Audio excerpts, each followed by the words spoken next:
गणित की एक ऐसी गलती जो आपके मार्क्स कम करा देती है। आपने पढ़ा सब कुछ है, पूरे साल आपने सब कुछ पढ़ा है, लेकिन इस गलती की वजह से आपके नंबर कम हो जाते हैं। आपके 10 15 20 मार्क्स तक ये कम करा देता है, आपके 5 7 परसेंटेज ये कम करा देता है। तो ये आज एक ऐसी गलती बता रहा हूं, पूरी वीडियो लास्ट तक देखना। ये तुम्हारे लिए है, ये आपके लिए वीडियो है, क्योंकि आप पढ़ बहुत रहे हो लेकिन गणित में कुछ मिस्टेक्स कर देते हो जिसके कारण नंबर कम हो जाते हैं। और सबसे बड़ी गलती जो आप करते हो वो आज मैं बताने वाला हूं इस वीडियो में, और 90% स्टूडेंट ये करते हैं। 90% स्टूडेंट ये गलती करते हैं। कौन सी गलती है मेरे भाई? 90% बच्चे जो गलती करते हैं ना, आज उसके बारे में मैं बात करूंगा। चाहे आंसर आपको पता भी हो फिर भी आपके मार्क्स कम आते हैं। क्यों आते हैं उसका कारण हम देखते हैं अभी। देख भाई, गलती पढ़ने में नहीं है मेरे लाड, गलती पढ़ने में नहीं है आप लोगों की, मेरी बहनों मेरे भाइयों, गलती पढ़ने में नहीं है, गलती लिखने में है।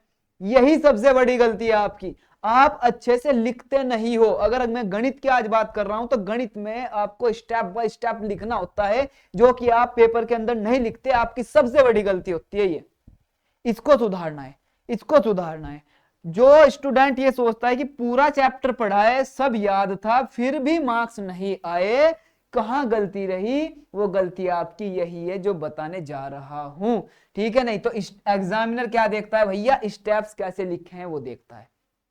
एग्जामिनर ये नहीं देखेगा तुमने पढ़ा कितना है, तुम्हें नॉलेज कितनी है, वो केवल जो नोटबुक में तुमने लिखा हुआ है ना वो देखेगा। और नोटबुक के अंदर उसको पसंद सबसे ज्यादा होता है गणित के अंदर स्टेप बाय स्टेप लिखना, हर एक लाइन को अलग तरीके से स्टेप में लिखना। समझ में आई बात? वो उसको सबसे ज्यादा पसंद है, वो उसको सबसे ज्यादा पसंद है। तो एग्जामिनर के हिसाब से अगर चलें तो ये उदाहरण आपके लिए है। मान लो 2x + 4 = 10 है, ये एक यहाँ पे लिखा हुआ है तुम्हारा इक्वेशन, और इसको तुमने सोल्व किया, x = 3 डायरेक्ट लिख के आ गए, तो भाई साहब 2 ही मार्क्स मिलेंगे। अगर ये 2 नंबर का, अगर ये 4 नंबर का सवाल है तो 2 ही मिलेंगे। ऐसा मान लो, 4 का इतना छोटा नहीं आता, लेकिन हमने मान लिया, ठीक है? आपने मार्क्स यहाँ पे कम कर दिए। लेकिन अगर इसी को ऐसे लिखा अलग अलग लाइन में, हर एक लाइन में आपने लिख के दिखा के, सर जी 4 प्लस का था इधर जाके माइनस का हो गया, सर जी 10 में से 4 घट के तो 6 हो गया, सर जी ये 2 गुणा का था इधर जाके भाग का हो गया, सर जी x की वैल्यू 3 आ गई, पूरे मार्क्स मिलेंगे। एग्जामिनर एक भी मार्क्स नहीं काटने वाला, क्योंकि आपने हर एक स्टेप को दिखाया है बड़े अच्छे से। तो सबसे बड़ी गलती 90% स्टूडेंट की होती है यही। और ये मत सोचना कि केवल यही गलती बताऊंगा, अभी इसको सुधारना भी बताऊंगा और 2 3 गलतियां और बताऊंगा जो आप करते हो। अभी देखो कौन सी गलतियां हैं जो आप करते हो। तो मेरे भाई ऐसा नहीं करना, इसको सुधारना है, इस तरीके से आपको लिखना है, ठीक है? समझ में आई बात? समझ में आई मेरे लाडले बात क्या बोल रहा हूं मैं? समझ में आई ना बात क्या बोल रहा हूं मैं? इस तरीके से आपको लिखना है, इस तरीके से आपको नहीं लिखना, वरना आपके मार्क्स कम हो जाएंगे, ठीक है भाई? चलो चलो भाई, अगली उस पे चलते हैं कि 3 और गलतियां बताने जा रहा हूं जो आप करते हो।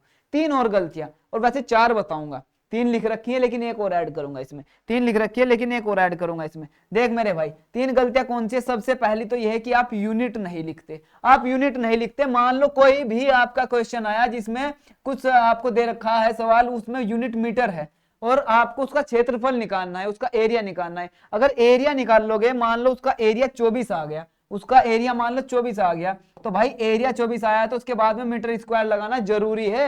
इस मीटर स्क्वायर से ही पता चलेगा कि उसका क्षेत्रफल निकालना है या नहीं तुमने। तो यूनिट लिखना मत भूल लो, वरना आपके नंबर कट जाएंगे। ये छोटी छोटी गलतियां हैं जो आपको ध्यान नहीं देता, ये बता रहा हूं तुम्हें, कोई टीचर नहीं बताएगा ऐसे। ये गलतियां बहुत ज्यादा इंपॉर्टेंट होती है जिन्हें सुधारना जरूरी है। तो ये गलतियां मत करो भाई, जहां यूनिट है वहां यूनिट का यूज जरूर करना है। और दूसरी बात, आप माना से शुरू नहीं करते सवाल। भाई हमें पता है कि हम ज्यादातर गणित में हर चीज को मान के चलना है कि माना ये वैल्यू x है, माना ये वैल्यू y है, माना ये पिता की उम्र x मान ली, माना बेटे की उम्र y मान ली। ऐसा जब सवाल आता है तो माना का यूज जरूर करो, और माना के साथ साथ ये यूज करो कि प्रश्न में दिया क्या गया है। सबसे पहले लिखो प्रश्न में दिया गया है, उसको नोट करो। फिर लिखो माना पिता की उम्र ये है, फिर माना बेटे की उम्र ये है। ऐसा करके सवाल करना होता है। जो आपके वर्ड प्रॉब्लम्स आते हैं ना, उसको ऐसे सोल्व करते हैं। अगर उसमें ये स्टेप मिस कर दिया तो आपने नंबर कटवा लिए अपने, समझ लो। समझ में आई बात? तो ये भी आपको यूज करना है। और लास्ट में कंक्लूजन, अब पूरा आपने क्या किया, माना से शुरू किया, ठीक है जी, बीच में स्टेप बाय स्टेप पूरे क्वेश्चन को करते चले गए, एक एक स्टेप लिखते चले गए, और लास्ट में जब आप उसको खत्म करने जाओ, जो आपके पास में वैल्यू आई है वहां पे तुम्हें लिखना होता है अतः। कि भाई मान लो हमारे पास में 24 वैल्यू आई है, तो हम लिखेंगे अतः क्षेत्रफल कितना आया, पूरा लिखेंगे उसका, कि जो भी चीज थी वो, कि भाई क्षेत्रफल आया है 24 मीटर स्क्वायर, ऐसे करके, ऐसे करके। मेरी बात समझ में आई? बात समझ में आई क्या बता रहा हूं? सबसे पहली गलती आपकी स्टेप्स ना लिखना, दूसरी आपकी तीन गलतियां और बता दी मैंने साथ में कि आप क्या करते हो, माना का इस्तेमाल नहीं करते, लास्ट में अतः का यूज नहीं करते और यूनिट नहीं लिखते हो, तो ये आपकी सबसे बड़ी मिस्टेक हो सकती है साबित, ये बात याद रखना, ठीक है? नहीं, चलो आगे बढ़ते हैं। हर सवाल में भाई साहब 4 स्टेप। अब सर जी स्टेप लिखने कैसे हैं, इसकी प्रॉब्लम का हमें हल भी बता दो। तो प्रॉब्लम का समाधान ये है कि 4 स्टेप्स में तुम्हें सवाल को करना है। अगर इन 4 स्टेप्स में आप सवाल कर गए तो समझ लो बल्ले बल्ले, पूरे नंबर आएंगे, पूरे नंबर आएंगे, बल्ले बल्ले है आपकी फिर, ठीक है? नहीं, इन 4 स्टेप्स में अगर आप सवाल कर गए। सर जी 4 स्टेप कौन से हैं भाई मेरे लाडले? पहला तो वही माना से शुरू करना है और प्रश्न में दिया गया है उससे शुरू करना है कि प्रश्न में क्या दिया गया है, ठीक है? चलो, दूसरा, हर स्टेप अलग लाइन में लिखना है। जैसे मैं तुम्हें पहले भी बता चुका हूं कि हर एक स्टेप अलग लाइन में लिखना है, जैसे कि मैं तुम्हें पहले ऑलरेडी बता चुका हूं, यहां पे देख सकते हो कि हर एक स्टेप को अलग अलग लाइन में लिखना है प्रॉपर तरीके से। क्या इतनी बात समझ आई? क्या इतनी बात समझ आई? हाँ गुरुजी समझ आ गई हमें, ठीक है। तीसरा काम क्या करना है? दूसरा, हर स्टेप अलग लाइन में लिखना है। तीसरा, यूनिट जो अभी बताया हमेशा लिखना है, जिसमें यूनिट का यूज हो रहा है ना उसमें जरूर करना है। और भाई चौथा, उसका कंक्लूजन आप अतः करके कि अतः ये पिता की उम्र इतनी है, अतः बेटे की उम्र इतनी है, ऐसा अगर कोई सवाल है तो उसमें जरूर लिखेंगे अंत में। ये नंबर आपके बढ़ाएंगे, और नहीं लिखोगे तो नंबर कटने की जो चांसेस है वो बढ़ जाते हैं, ठीक है? ये बात, ये छोटी छोटी बातें आपको लग रही होगी कि सर कितनी छोटी बातें बता रहे हैं, लेकिन ये छोटी बातें ही आपके भाई साहब मार्क्स बढ़ाएंगी।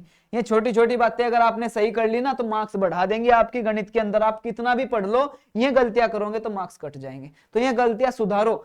बहुत बच्चे होते हैं ना, कहते हैं मुझे भी मिलते हैं कि सर हमने तो बहुत अच्छे से पूरा गणित पढ़ा था, पूरा मैथ्स हमने सोल्व किया था, लेकिन अब पता नहीं नंबर कम क्यों आ गए, पता नहीं नंबर कम क्यों आ गए, पता नहीं एग्जामिनर ने क्यों नहीं दिया नंबर। इसलिए नहीं दिया कि तो आपने छोटी छोटी गलतियों पे काम नहीं करा। यूनिट ना लिखना, माना से शुरू ना करना, प्रश्न में क्या दिया गया ये ना सुनो, ये यहां से शुरू ना करना, और स्टेप बाय स्टेप ना लिखना, हर स्टेप को अलग लाइन में ना दर्शाना, कंक्लूजन अच्छे से ना लिखना, ये आपकी गलतियां हैं जो नंबर कम करवाती हैं। वरना कोई नहीं आपके नंबर काट सकता अगर आप इन्हें सुधारोगे। और कमेंट में मुझे बताओ कि आप इसमें से कितनी गलतियां करते हो, अतः लिखते हो या नहीं, माना से प्रश्न में दिया गया है शुरू करते हो या नहीं। और एक छोटी सी मिस्टेक और है जो मैं बताता हूं आपको, कैलकुलेशन। छोटी नहीं है, बहुत बड़ी है। कैलकुलेशन की जोड़ घटा गुणा भाग की आपको मिस्टेक नहीं करनी। मान लो स्टेप स्टेप तो आप लिखते जा रहे, लेकिन जोड़ घटा गुणा भाग में आप मिस्टेक कर रहे हो तो वहां भी गलती है, फिर उत्तर सही नहीं आएगा तो सवाल गलत हो जाएगा। लेकिन अगर आप पूरा सवाल सही कर रहे हो तो इसका मतलब आपने कैलकुलेशन एकदम सही की, उसके बाद स्टेप छोड़ दिए, तब भी नंबर कट जाएंगे। तो अपनी जोड़ घटा गुणा भाग सही रखो, स्टेप बाय स्टेप लिखो, प्रश्न में दिया गया है माना से शुरू करो, अतः पे खत्म करो चीज को लाके कि अतः ये इसका कंक्लूजन ये निकला है सवाल का। समझ में आई बात? और सबसे इंपॉर्टेंट, अगर किसी में यूनिट है, मीटर सेंटीमीटर किलोमीटर कुछ भी यूज हो रहा है ना, वहां यूज जरूर करो यूनिट का, वहां पे यूनिट मत हटाओ भाई, ठीक है? नहीं तो ये गलतियां मुझे कमेंट में जरूर बताना, कितने ऐसे बच्चे हैं जिनसे हुई हैं, कितने ऐसे बच्चे हैं जिनसे गलतियां हुई हैं, मुझे कमेंट में जरूर बताना मेरे भाई। और आज जो जो मैंने तुझे गलतियां बताई है वो क्या है वो ध्यान से देख ले। आज गलती है कि भाई हर स्टेप को तू क्या करेगा, अबे आज गलतियां क्या हुई है ये देख। गलतियां हुई है कि हर स्टेप अलग लाइन में तुझे लिखना है, ये सुधारनी है। अगर ये गलतियां तू करता है, इनमें से एक भी गलती करता है उसे सुधार, तभी पूरे नंबर आएंगे। इनमें से एक भी गलती तेरी रह गई तो समझ ले नंबर कट जाएंगे, ठीक है ना? यूनिट हमेशा लिख, और माना का यूज कर, प्रश्न में दिया गया है उसका यूज कर, कैलकुलेशन सही रख, कैलकुलेशन सही रख, ठीक है? नहीं, कैलकुलेशन को अपनी बिल्कुल सही रख, और अतः से उसको प्रश्न को खत्म कर, माना से शुरू कर, अतः से खत्म कर। समझ में आई बात? समझ में आई ना? इतनी बात तेरे समझ बहुत अच्छे से आ गई होगी। और भाई अगर तुझे ये अच्छा लगा है ना, अगर तुझे ये अच्छा लगा है तो भाई सब्सक्राइब कर ले इस चैनल को, वेदांतु यूपी बोर्ड 9-10। इस पे गणित और विज्ञान की वीडियो तुझे मिल रही है फ्री ऑफ कॉस्ट। पूरा गणित पूरा विज्ञान इस पे करा रहा हूं, और ऐसी टिप्स और ट्रिक्स की वीडियो भी आती रहेंगी। एक एक चीज तुझे समझाता रहूंगा, तेरा गाइड बन के, तेरा हाथ पकड़ के तुझे चल रहा हूं इस चैनल पे। तो इसे सब्सक्राइब करके रख, अपने सभी दोस्तों में शेयर कर, और कमेंट में जरूर बताना कितनी गलतियां हैं जो तू इनमें से करता है, 1 है, 2 है, 3 है या 4 है, ठीक है? तो चलो मिलता हूं एक अगली वीडियो में अच्छे से टॉपिक के साथ में। और गणित की क्लास में शाम को 7 बजे और विज्ञान की क्लास में शाम को 8 बजे डेली मिलता हूं आपको इसी चैनल पर। जय हिंद।